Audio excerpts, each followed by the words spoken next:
Quebra-cabeça do sucesso. Oferecimento. A CISC, parceira do empresário, amiga do consumidor. BNI, a maior rede de networking em negócios do mundo. Seja membro. Imobiliária Cardinale, a maior e mais completa imobiliária do interior paulista. Grupo Engefort. Engefort 8000. Alarme sem fio. Proteção sem falhas. Jabu. Elétrica, hidráulica e iluminação. Lojas em São Carlos, Araraquara e Bauru. Latina. Orgulho em ser brasileira. Mais de 30 anos de mercado. Seu momento. Nosso Eletro. E Elden. Gestão de marketing e vendas. 15 anos acelerando o crescimento de empresas.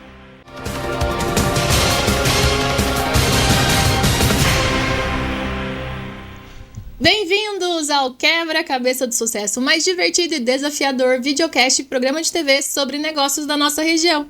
Eu sou a Alessandra Paulillo e hoje vou conduzir aqui um bate-papo leve e divertido para que você forme o seu quebra-cabeça do sucesso.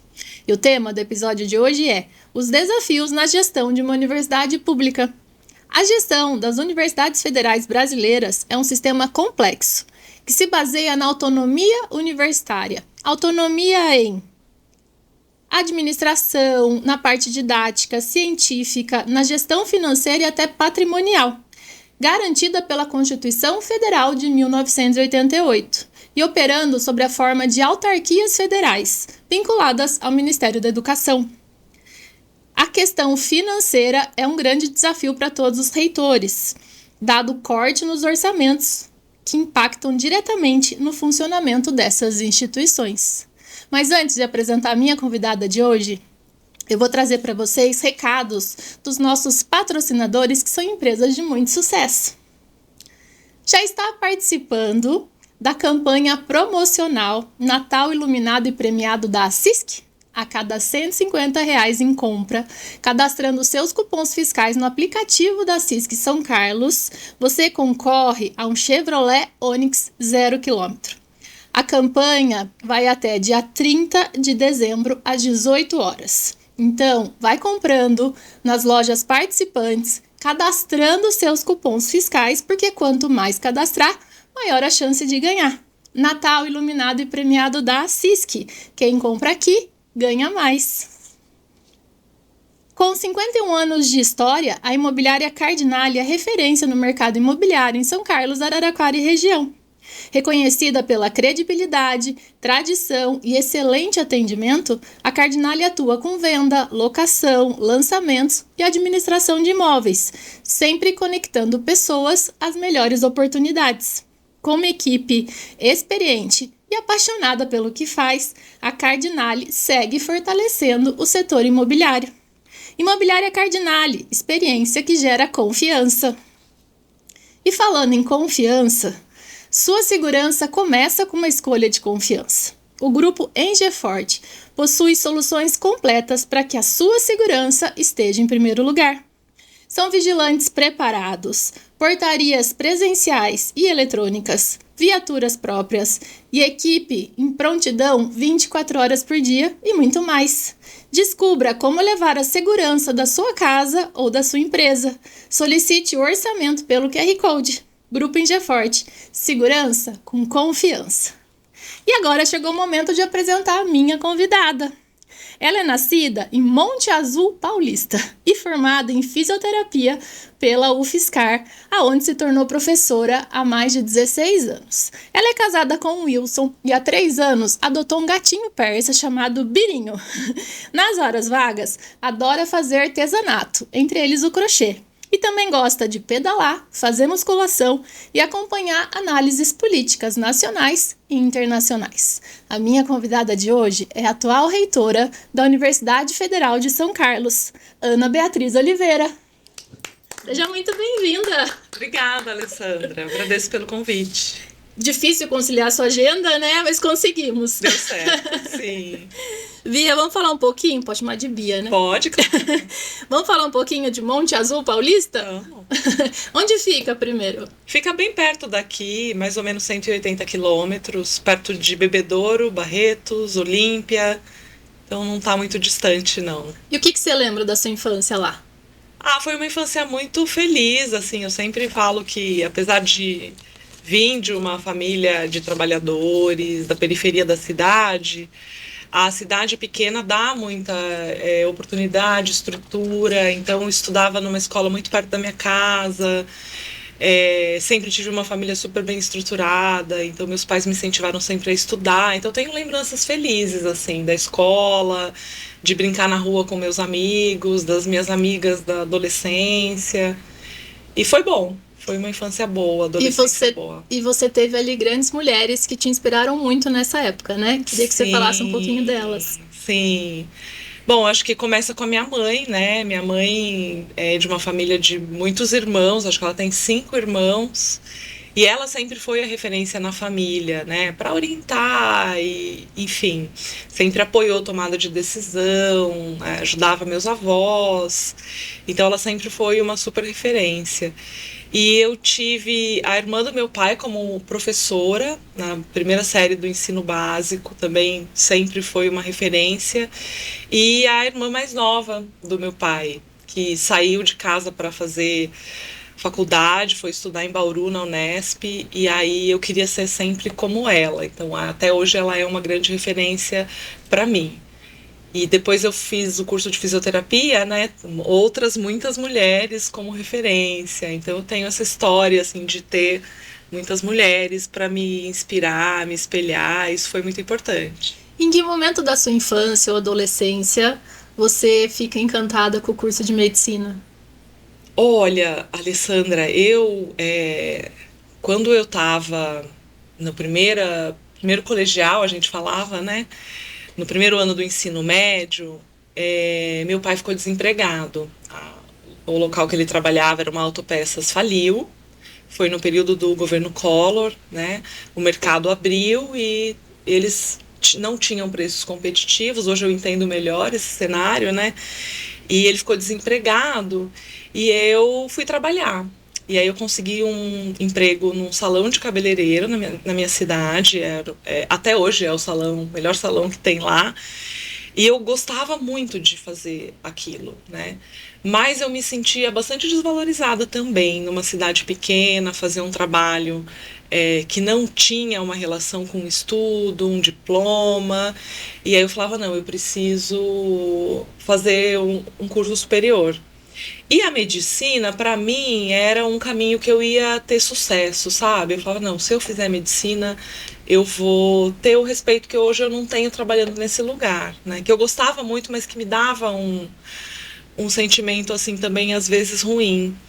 E então eu falei, bom, eu gosto da área de biológicas, a área da saúde é legal, então eu vou fazer medicina. E eu gostava muito de estudar, sempre fui muito estudiosa.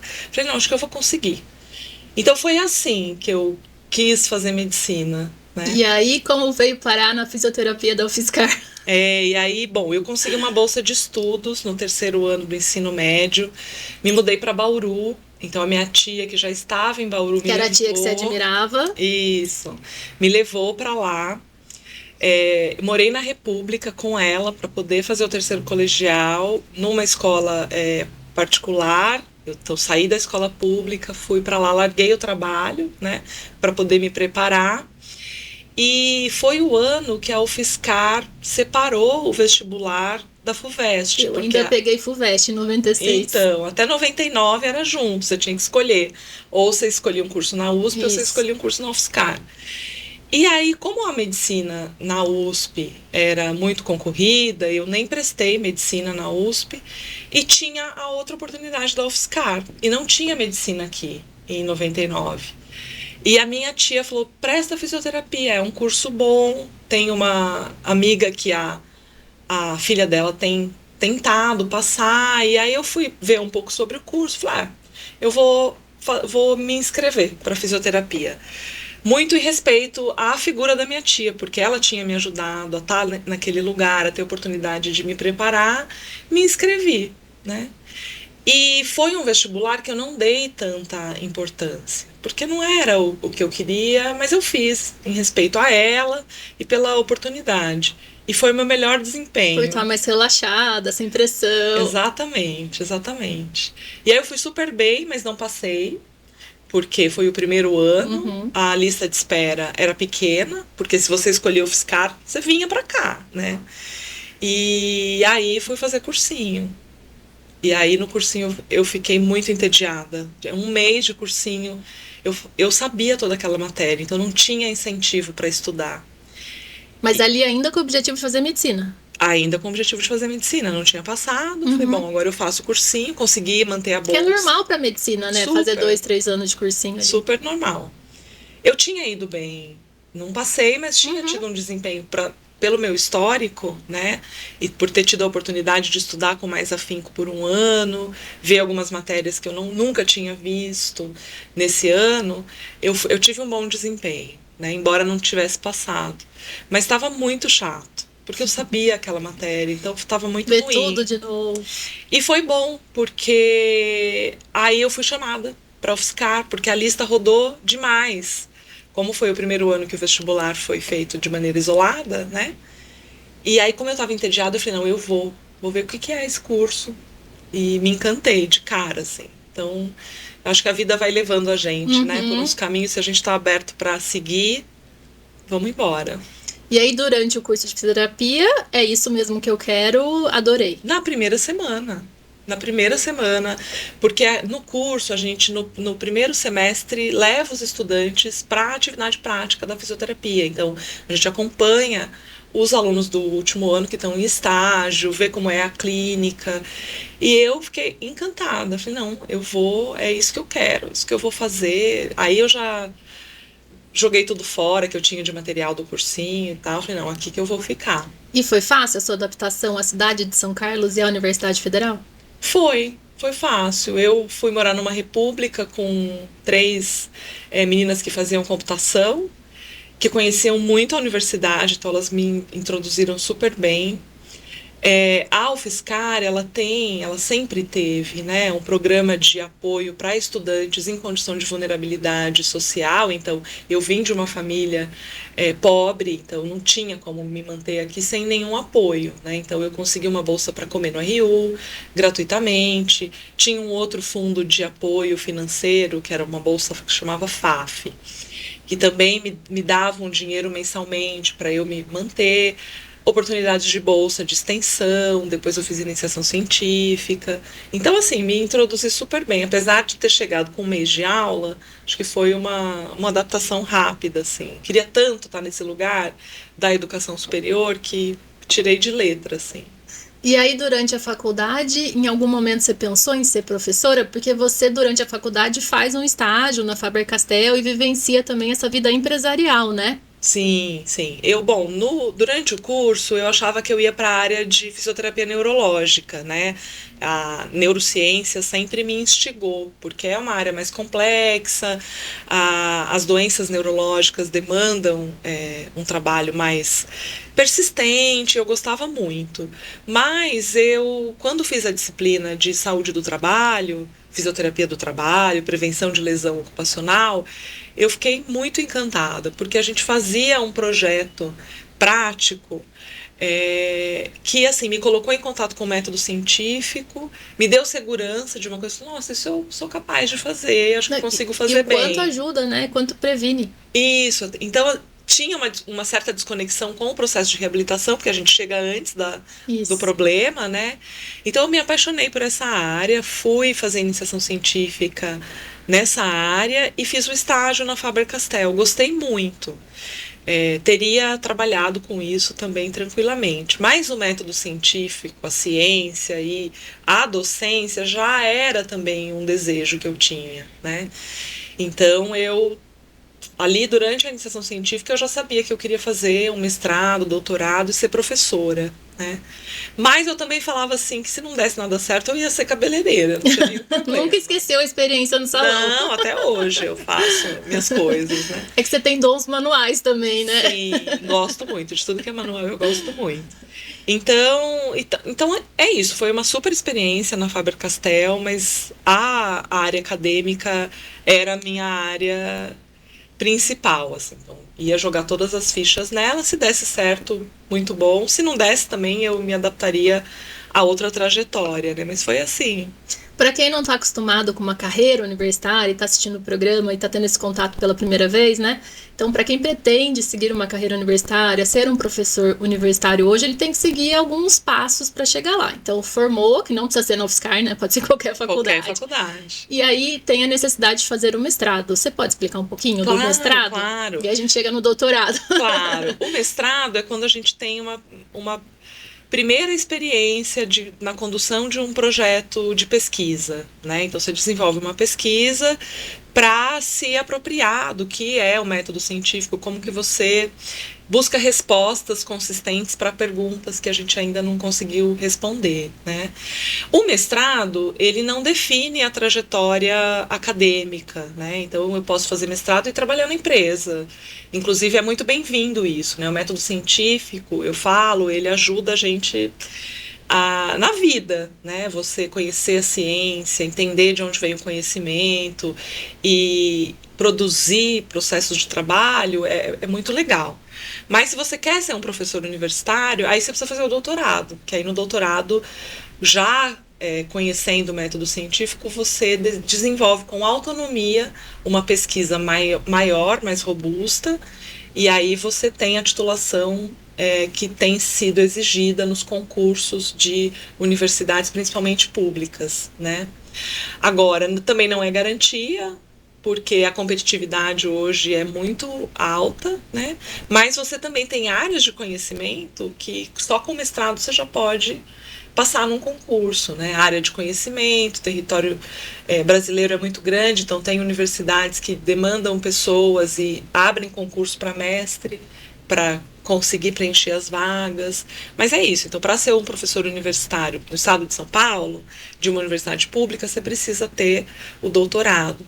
E hoje em dia também tem muito processo de doutorado direto, porque se você faz iniciação científica, faz um trabalho científico quando você está na graduação, você já pode ir direto para o doutorado. Foi o que eu fiz, na verdade, né? Eu entrei no mestrado, depois transferi para o doutorado direto, porque a minha pesquisa já tinha cara de doutorado, vamos dizer assim. Então, eu consegui uma bolsa de doutorado e fui transferida automaticamente para o doutorado. Mas é esse processo. E quando a gente fala em tempo, para as pessoas conseguirem imaginar, né? Então, a gente tem o tempo de graduação ali, que dependendo da faculdade é 4 ou 5 anos. Aí o mestrado normalmente são os 2 anos e o doutorado são 4 anos, né? De 3 a 4. E se você faz o doutorado direto, 4 anos. Pula o mestrado, né? Ali. Isso. E hoje em dia, como tem sido competitivo, se você consegue ter uma experiência no exterior durante o doutorado, também você sai na frente. Que é o conhecido doutorado sanduíche, que eles falam? Isso, doutorado sanduíche. E aí você vai, fica 1 ano, 6 meses, 1 ano no exterior, volta e continua as suas atividades aqui. E aí você pode prorrogar um pouquinho esse tempo, né? Pode ir para 4 anos e meio, até 5 anos. Tudo depende do andamento do seu trabalho, se o seu orientador ou orientadora está de acordo. Então, assim, você vai, na verdade, moldando essa trajetória com o apoio do seu orientador ou da sua orientadora. E aí, quando você consegue concluir ali o seu doutorado, em breve já teve algum concurso? Você deu essa sorte? Porque esse concurso abre de vez em quando, né? Não é sempre que ele está disponível ali. Depende das vagas disponíveis na universidade, né? No meu caso, tinha acontecido a aposentadoria de um professor e o departamento estava prestes a abrir o concurso. Não era exatamente na minha área, mas era uma área básica na fisioterapia. E aí, conversando com a minha orientadora, eu decidi antecipar a minha defesa para poder participar do concurso.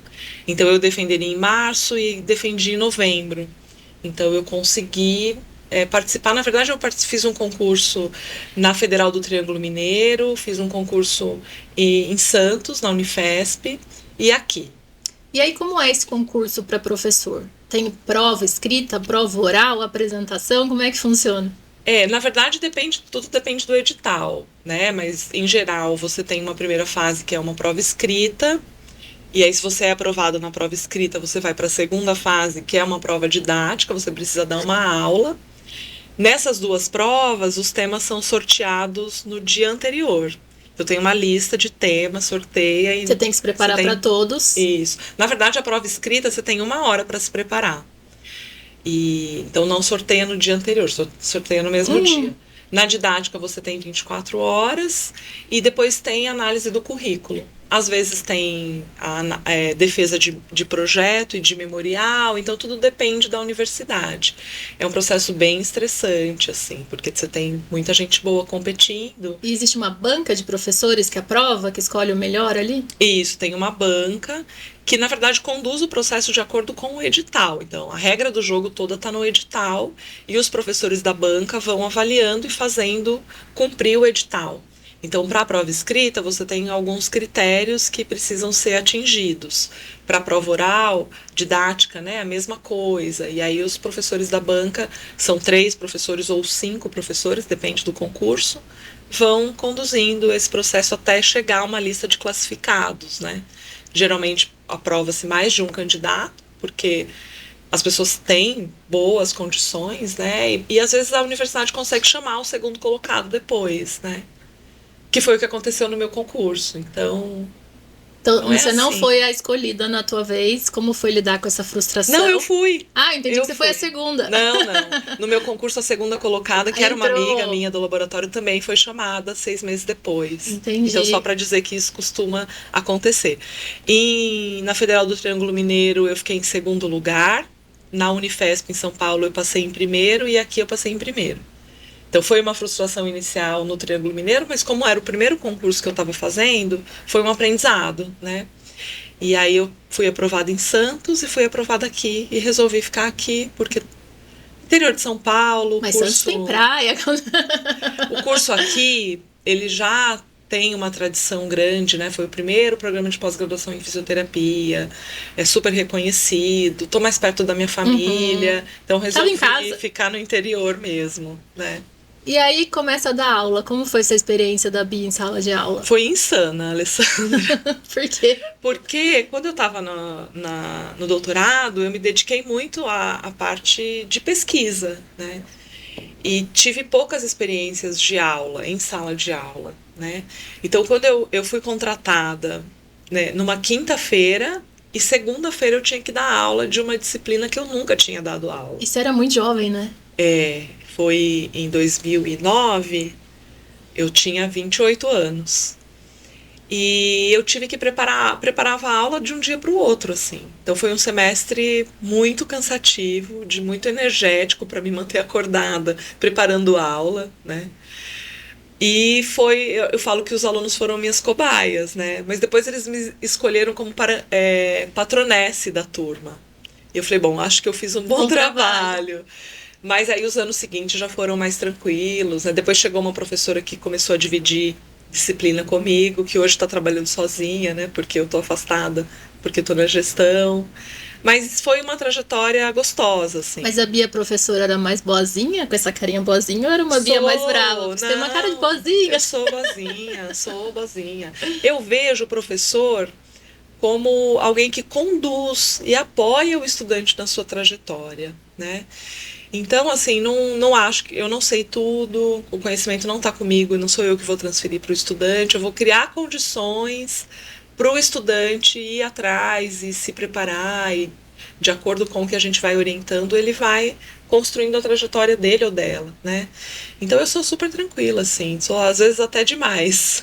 E em que momento que você começa a sentir vontade ou é atraída por algum cargo de gestão dentro da universidade?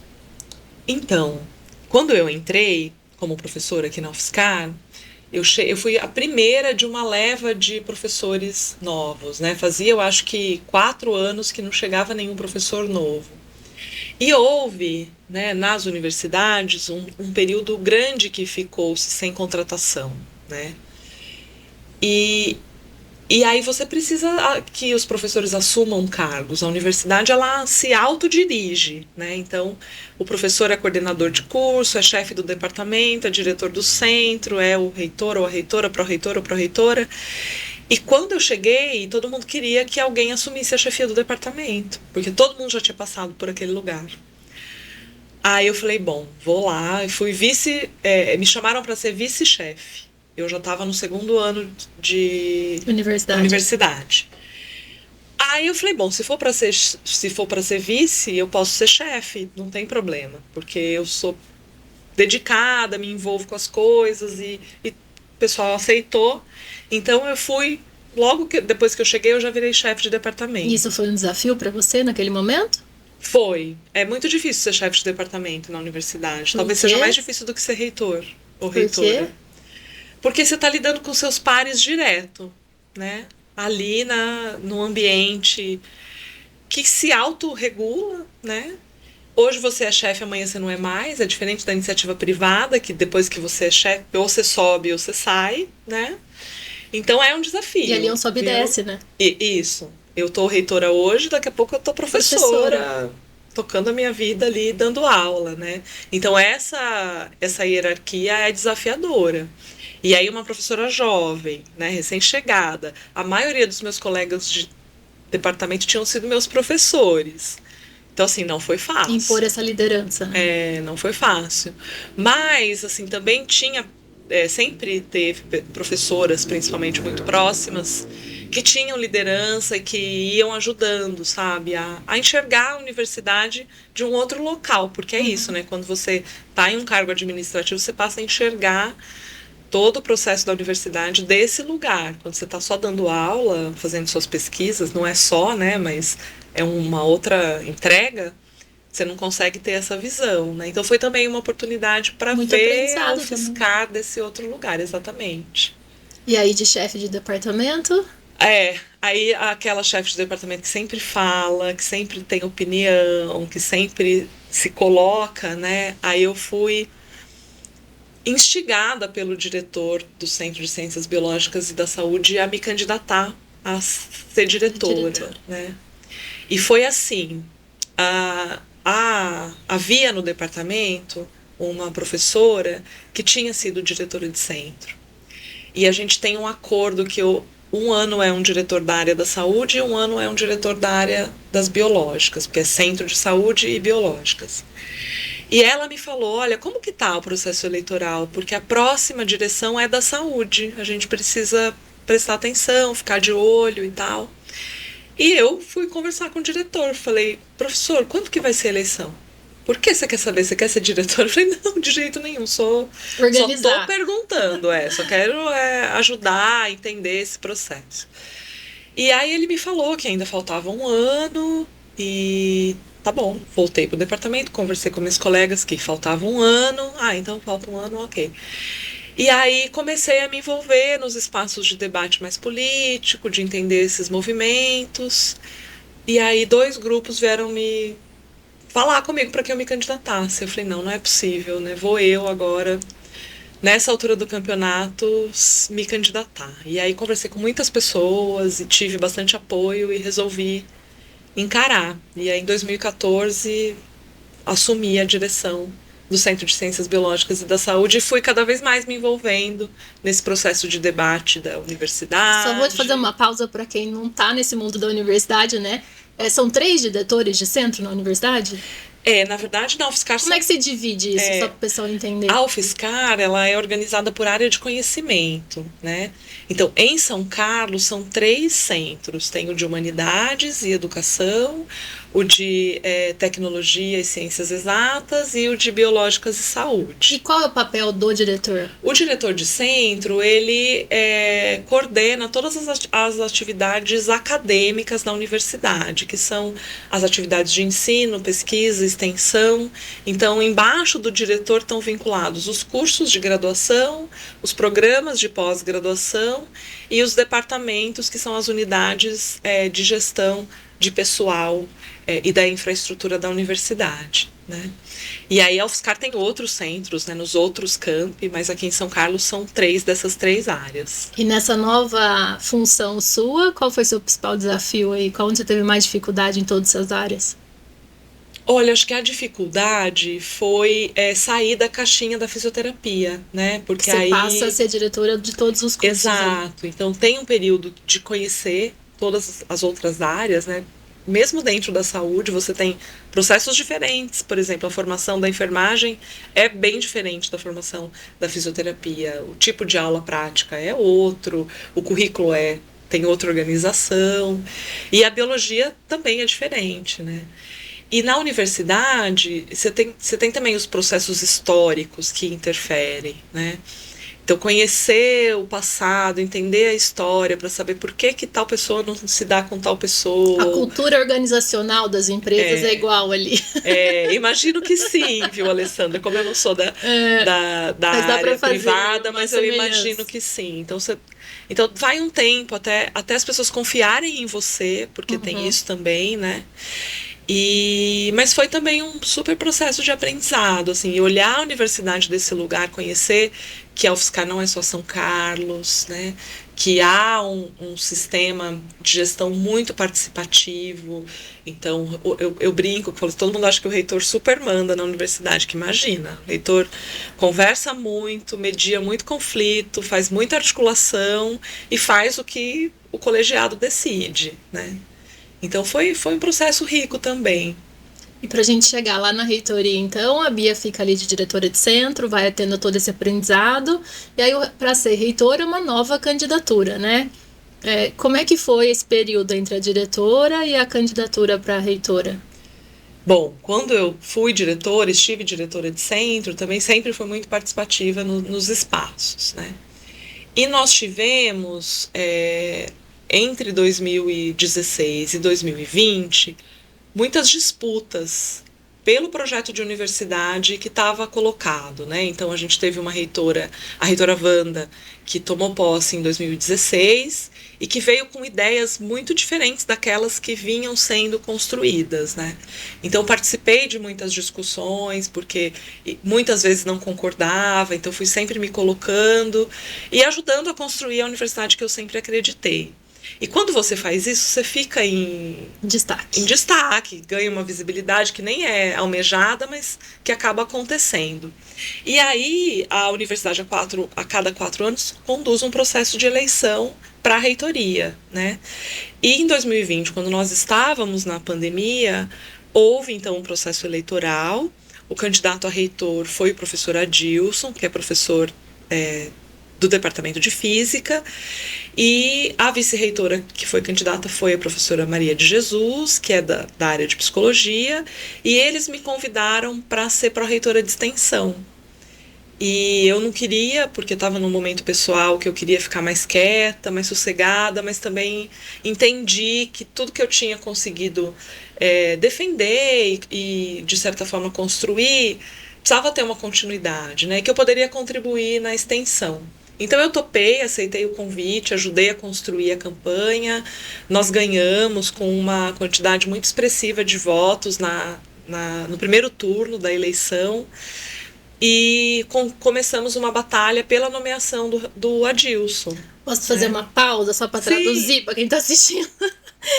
Aí você me corrige se eu estiver errada, tá?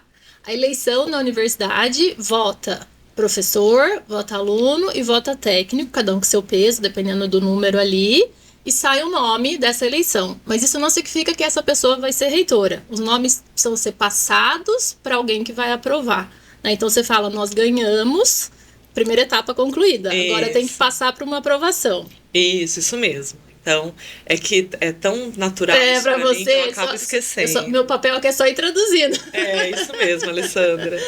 É assim, então tem uma consulta informal para a comunidade falar o que ela deseja. Então, quem que nós queremos que seja reitor ou reitora.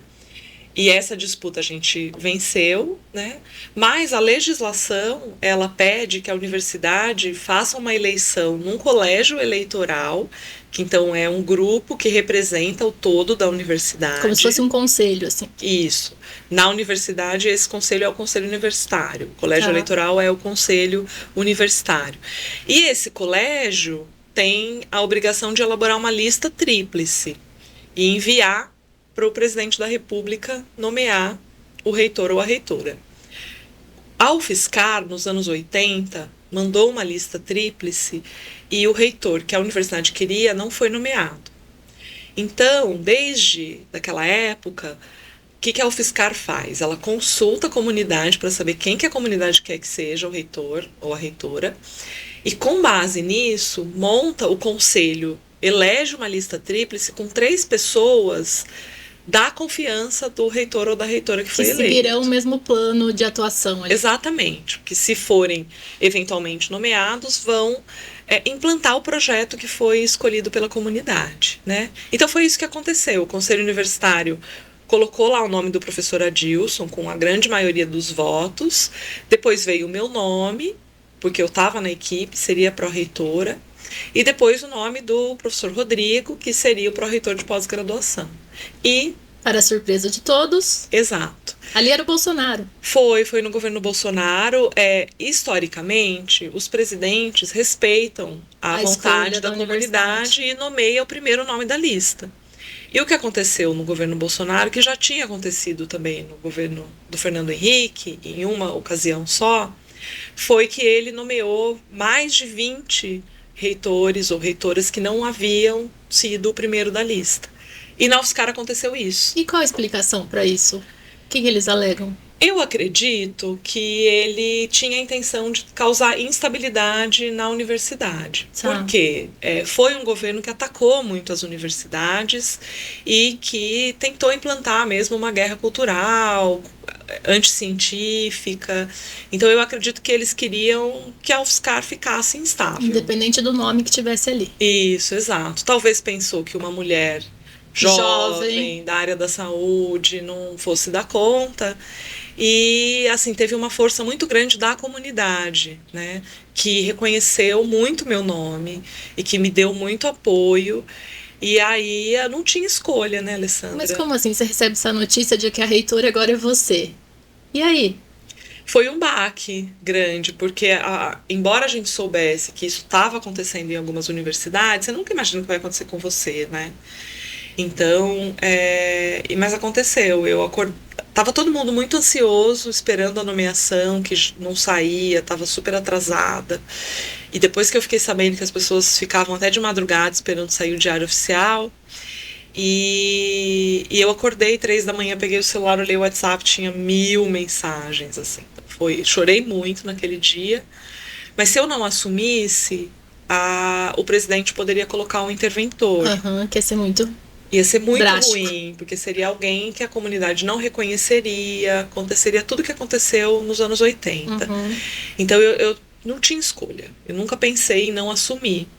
Mas assim, a sensação da Bia agora ali, o CPF, é assim, vou dar conta ou ai meu Deus, onde eu fui me meter? Eu sabia, não, eu achava, eu ia dar conta, mas tinha coisas que me assustavam, assim, principalmente a parte financeira, que eu não conhecia muito bem, a parte da administração mais pesada, que não é da área acadêmica, eu ficava um pouco assustada. Mas aí, o que eu pensei? Eu falei, bom, é um dia de cada vez. Agora, o que eu tenho que fazer? Tenho que conversar com o professor Adilson, porque ele não foi nomeado, ele foi o reitor eleito, então eu preciso conversar com ele. Depois, o que eu preciso fazer? Eu preciso conversar com a equipe junto com ele. Depois, definir pró-reitores. Então, assim, a UFSCar já define na eleição os pró-reitores. Tá, isso é respeitado isso já estava tranquilo. Mas eu adotei essa estratégia de um dia de cada vez. Porque se eu pensasse lá na frente, eu ia ficar muito paralisada. E deu certo. Porque aí eu fui um dia de cada vez, e com uma equipe muito unida, né? Então tudo que a gente fez não foi eu que fiz, foi uma equipe que já estava muito envolvida desde a campanha eleitoral e que foi construindo esse processo de gestão da universidade comigo, né? E a reação da sua família quando tudo isso aconteceu? Eu acho que ninguém acreditava muito, sabe? Mas como eles estão distantes desse mundo, acho que ficou todo mundo feliz e orgulhoso. Acho que deve ser uma mistura de orgulho com preocupação E eu falava, não, gente, isso não é bom, porque a gente precisa defender a democracia, eu não fui a candidata. Então, assim, junto com esse processo de tocar a universidade, a gente também fez uma luta política, né, para dizer que a gente não pode aceitar que o reitor eleito não seja nomeado, né? Isso é um ataque à autonomia universitária. Essa era a minha próxima pergunta, porque falar tanto em autonomia universitária, e a universidade não tem autonomia para escolher seu próprio reitor e tem autonomia para tantas outras coisas, né? Isso. Então é uma batalha antiga já essa, porque de fato a gente fica à mercê do bom senso de quem está no governo federal e quase sempre o bom senso existe, mas nesse período não aconteceu. Então, o que nós temos feito, a partir da Associação de Reitores e Reitoras, é construir a aprovação de um projeto de lei que mude a lei e que faça o que já acontece nos institutos federais. No Instituto Federal, a comunidade faz a eleição e é enviado um nome para o presidente nomear. não são 3 nomes. Então, a gente quer que esse mesmo processo aconteça nas universidades. O projeto de lei está tramitando na Câmara dos Deputados, está com um pedido de recurso para que ele seja julgado em plenário, e a gente tem pressionado para que esse recurso seja negado e ele siga para o Senado, para a gente resolver de uma vez por todas isso. Uhum. E quando a gente fala em gestão de uma universidade pública, né, já deve ser um pepino. E aqui, quando você já falou algumas vezes até nessa entrevista, que a Universidade Federal não está só em São Carlos, né? Para quem não conhece, você apresenta os campi da universidade. Claro, claro. Bom, a universidade nasceu aqui, por isso que é a Universidade Federal de São Carlos, mas ela teve, ao longo da história, várias oportunidades de crescimento, né? A primeira foi nos anos 90, quando ela incorporou o Instituto de Açúcar e Álcool e passou a ter um campus em Araras, com o curso de Engenharia Agronômica. Depois, na ocasião do Reúne, houve uma grande expansão de cursos lá. Ainda nesse movimento de expansão, a gente teve a implantação do campus em Sorocaba. Em 2012, a incorporação de uma fazenda no município de Buri. Que essa eu acompanhei bastante, que o professor Hernando estava envolvido lá, como ele ia para Buri. Exato, ele ajudou a fazer esse processo, né? E que é o campus Lagoa do Sino. E ano passado, o presidente Lula anunciou um campus novo no estado de São Paulo, no município de São José do Rio Preto. E a UFSCar foi solicitada, não foi nem convidada, né? Foi solicitada a conduzir esse processo, porque é a Universidade Federal mais próxima, já está no interior do estado de São Paulo, né? E nós construímos esse processo na universidade e vamos começar, se tudo seguir dando certo como tem dado, no ano que vem, os cursos em Rio Preto. Então, e como é que essa gestão é como se fosse mini prefeituras e você fosse a governadora do estado, assim, para fazer o pessoal entender um pouquinho como é que você faz essa gestão à distância aí? É desafiador, viu, Alessandra, porque como a gente não tem a estrutura administrativa completa em todos os campi, a estrutura administrativa robusta está em São Carlos, né? E aí a gente tem descentralizado nos campi alguns setores que são essenciais para o funcionamento.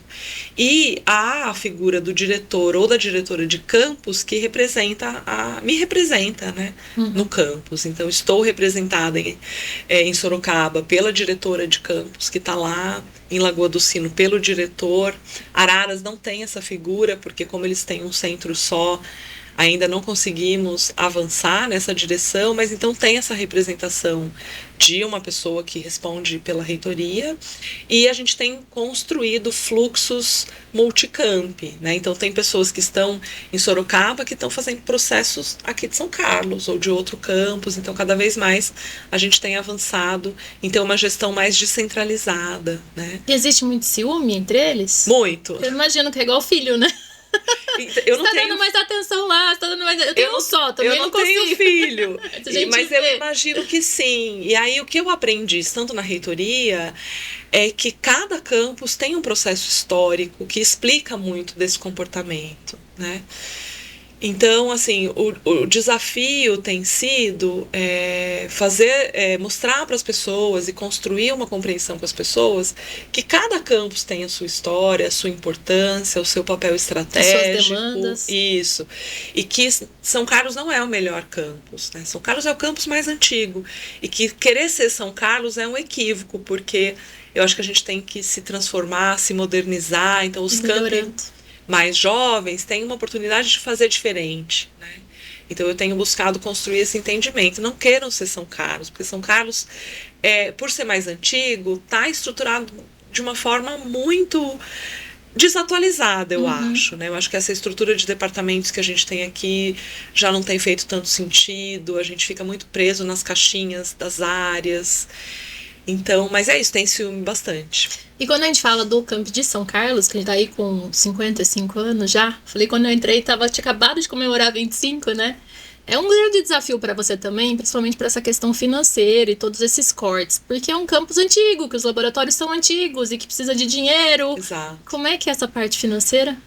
Ai, é desesperadora, Alessandra, porque é bem isso que você disse, né? A gente tem uma infraestrutura que combina, né, áreas muito novas. Então, Lagoa do Sino é um campus super novo, Sorocaba, mas São Carlos tem estruturas da década de 70, né?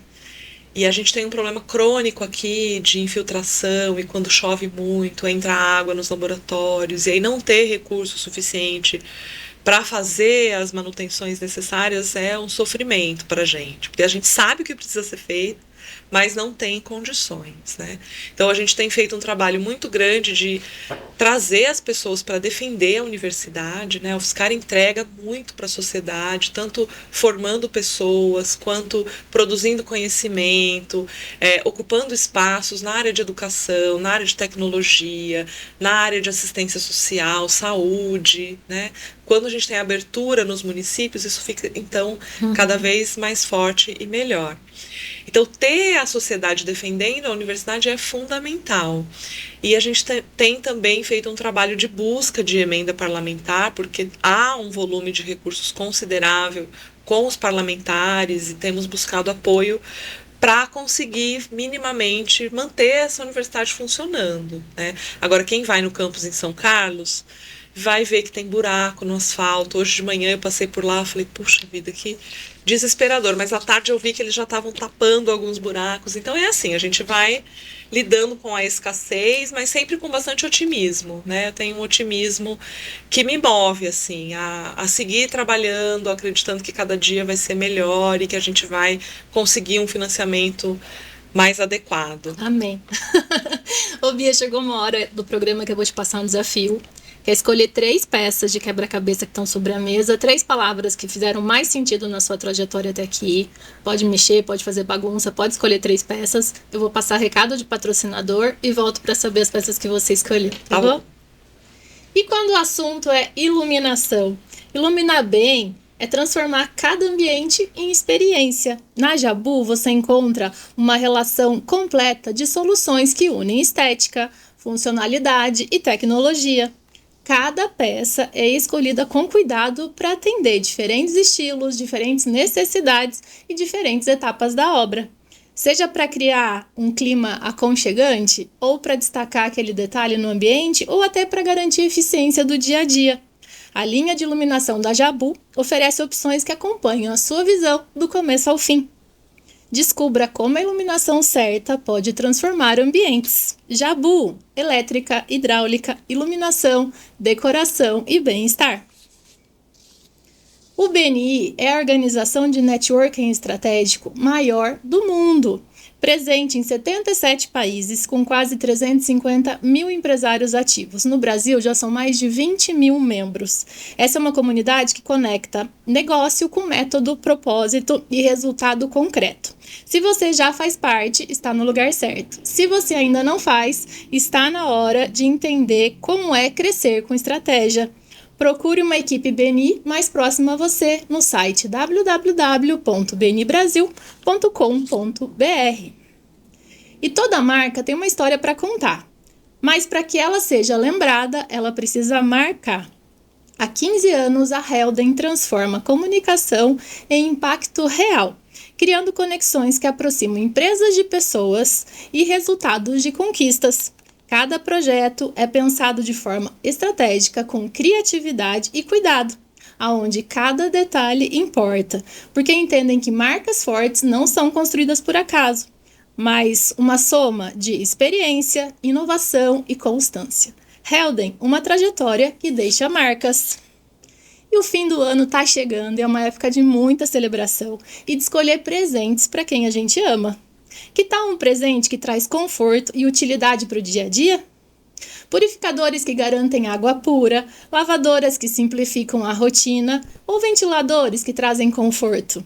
Visite a loja de fábrica da Latina em São Carlos, confira todos esses produtos, cores e condições especiais para presentear nesse final de ano. A loja fica na Avenida Getúlio Vargas, número 2700, e funciona de segunda a sexta-feira, das 8 às 5, e aos sábados, das 8 ao meio-dia. Vale a pena escolher algo que realmente faça a diferença. Latina, seu momento, nosso Eletro. Conseguiu escolher as peças, Sim, Bia? sim. Vou pedir para você mostrar a primeira para a câmera e explicar o porquê que você escolheu. Família. Bom, falei um pouquinho, né, no começo do programa que eu tive muita sorte de ter uma família estruturada. E eu vejo que isso faz muita diferença, né, para as oportunidades e para a rede de apoio que você tem mesmo para construir a sua trajetória de vida, né? Então, assim, ter uma família estruturada, para mim, não tenho dúvida que foi fundamental. A segunda peça? E determinação. Eu escolhi determinação porque eu acho que ela foi importante. Eu queria mudar de vida, assim, ter condições de ter um futuro melhor, de poder dar melhores condições para os meus pais, inclusive, né? Mas eu não achei aqui outra palavra. Fui uma pessoa que teve também muita oportunidade. Quando eu cheguei na universidade, ainda... Vou anotar a palavra oportunidades. Mais peças. Quando eu cheguei na universidade, ainda não tinha políticas de ações afirmativas que garantissem acesso a estudante de escola pública. Hoje, 50% das vagas das universidades federais são para estudantes da escola pública. Quando eu fiz o vestibular, não era assim. Então, eu precisei de oportunidade e muita determinação para estudar e disputar uma vaga com pessoas que fizeram o ensino todo na escola particular. Então, acho que teve determinação e teve a oportunidade e ajuda de muitas pessoas, né? Bia, antes da terceira peça, quando você fala nessa agora cotas, equidade social e tudo mais, é um grande desafio para a universidade também, porque acaba tendo um desnível de conhecimento nessa chegada ali, né? Como é que é para o professor? Qual é o desafio para dar uma alinhada ali no conhecimento? Você sabe que isso varia muito entre as áreas, né, entre os cursos, mas já tem uma série de estudos. Em 2017, a gente fez 10 anos da lei de cotas e agora, em 2023, ela foi renovada, né? Ela tinha essa previsão de avaliação e de análise, porque a gente quer que chegue o momento que ela não seja mais necessária. Não, porque a gente quer que essa pessoa que entre pela cota conclua, não que ela não desista porque ela não é capaz de acompanhar ali, né? E aí a avaliação é que a gente teve um programa de muito sucesso, assim, quando você pode até ter alguma diferença na entrada, porque inclusive a cota tem essa função, né, de dar oportunidade para aquelas pessoas que não tiveram acesso ao ensino de tanta qualidade, enfim. Mas quando eles saem num nível igual, às vezes até melhor, né? E teve uma coisa muito legal que aconteceu esse ano, é que a nova lei de cotas, ela nos obriga primeiro a preencher as vagas da ampla concorrência. Então, assim, eu nem vejo se o candidato é cotista. Eu preencho as vagas pelo melhor desempenho. E muitos estudantes que se inscreveram na cota ocuparam vaga por nota, né? Então a gente viu isso acontecer ano passado, esse ano de novo. Então, assim, é importante desmistificar um pouco, né, isso. E o desafio hoje para a gente tem sido garantir condições de permanência para esses estudantes, né? Porque eles precisam, como eu precisei, de apoio para me alimentar, para ter moradia. Então, assim, ter recurso suficiente para dar condição para essas pessoas terem toda a formação e dedicação que elas precisam ter é o desafio. A nossa gestão tem priorizado isso, não é fácil, e precisamos de mais apoio, né? As universidades estaduais têm tido muito mais recursos que a gente e estamos aí também na luta e construindo melhorias para esse processo, né? E a terceira peça? E o estudo. Acho que não tenho dúvida que a educação transformou a minha vida, a minha trajetória e fez toda a diferença para mim e para as pessoas que eu inspirei depois, né? Porque meu irmão mais novo também depois foi fazer faculdade pública, se formou na Unesp, em Bauru, hoje ele está aqui em São Carlos. Meus primos e outras pessoas que eu pude inspirar. Então, assim, eu senti na pele o poder transformador da educação. Então, garantir que as pessoas tenham acesso a esse processo transformador é muito importante. Então, é uma coisa que me faz também estar feliz nesse lugar que eu ocupo, porque eu sei que eu consigo trabalhar em prol dessa pauta também. E aí, falando nessa felicidade, queria compartilhar com você uma emoção que eu senti, assim, porque recentemente saiu aí um ranking das universidades, né? E eu vi que entre as mais de 200 universidades públicas e privadas do Brasil, a UFSCar está entre as 10 melhores do Brasil. Olha, me arrepia. Sim. Que eu sou UFSCar, gente. É. E que 15, né, cursos da UFSCar estão entre os 10 melhores do Brasil. E a engenharia de produção que eu fiz está em segundo lugar no Brasil, né? Então eu, olhando como ex-aluna, casada com um professor da UFSCar, aquilo me dá tanto orgulho. Eu queria saber como que você recebe isso. Então, a UFSCar, ela tem esse desempenho sempre fantástico, né? A gente está aqui no interior de São Paulo, nos anos 80 ela era chamada de pequena notável, já não é pequena, mas segue notável. E com todos esses desafios que você está falando desde o começo do programa. Exato, muitos desafios, mas a gente tem muito que comemorar. Esse resultado nesse ranking, que foi o RUF, foi incrível, assim, a gente melhorou 7 posições no ranking, muitos cursos bem classificados, a engenharia de produção é o nosso melhor desempenho, né? Então é um motivo de muita felicidade. Eu acho que é um feedback positivo para esse trabalho que a gente tem desenvolvido, que não é da gestão, é de cada professor e cada professora, dos estudantes e da comunidade que vai segurando essa peteca, defendendo a universidade e fazendo ela ser sempre melhor. E quando a gente olha para o futuro, como é que você imagina o UFSCar daqui a uns 30 anos? Eu imagino que a UFSCar vai ser muito maior do que ela já é. Eu acredito que essa expansão para a região de São José do Rio Preto vai trazer muitas oportunidades de crescimento. Eu acredito que a UFSCar só precisa se preparar para ser mais flexível, né? Eu falo que a universidade é o lugar da disrupção, da vanguarda, mas em si ela é muito conservadora, né? Então eu acho que à medida que ela conseguir ser mais flexível e olhar para um futuro diferente, ela vai conseguir chegar muito mais longe. Outra coisa que eu sempre falo é que a universidade é secular, né? A gente está aqui num pedacinho ínfimo da história do que é a universidade no mundo, né? E com a UFSCar não vai ser diferente. Acho que tem um interiorzão ainda para a gente crescer. Acho que a gente já consolidou esse entendimento de universidade multicamp. Não vejo nenhuma iniciativa de campus que queira se emancipar.